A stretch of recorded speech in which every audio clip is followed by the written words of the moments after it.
Let's now talk a little about the JavaScript primary types. So we can use this functionality without TypeScript, but it is crucial to understand if you want to also understand TypeScript.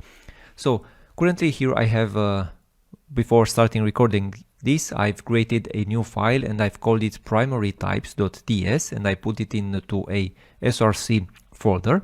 And let's observe these JavaScript primary types. We have here a first name which is assigned to John. We have an isAdmin which is false. We have an age which is 30.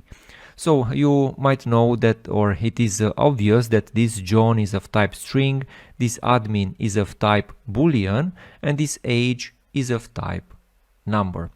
Yet again, here we have an JavaScript array. We have a null, an undefined, then we have a function.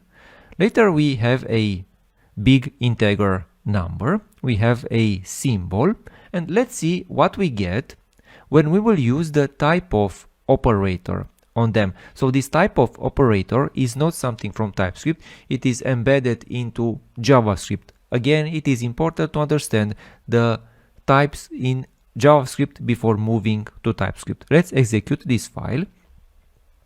And in order to execute it, I will directly invoke the tsnode command inside the src folder and with these primary types. Let's see what we get from JavaScript.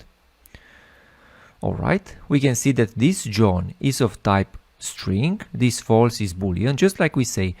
This null is interesting, this null is of type object. You know, this is an interesting point when we are working with this type of operator.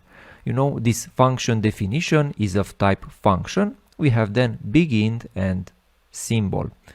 Also, there are some special TypeScript types that we will talk about further down the line. So in the next lecture, we will talk about the following TypeScript types. I will put them as a comment right here. Aside from this, we will have these TypeScript types like the any, the unknown, the never, the TypeScript array, and the enum. We will talk about them in the following lectures. But remember, here we don't have any type definition. So if I will hover over a variable right here, you'll see that we get the variable name and then its type. So these are called inferred types, even if we don't specify it explicitly. I could add a type right here, and this would be an explicit type declaration, but for basic types, it is a good practice to not specify them directly. Let's move on into the next lecture and talk about the main TypeScript feature, that is the types.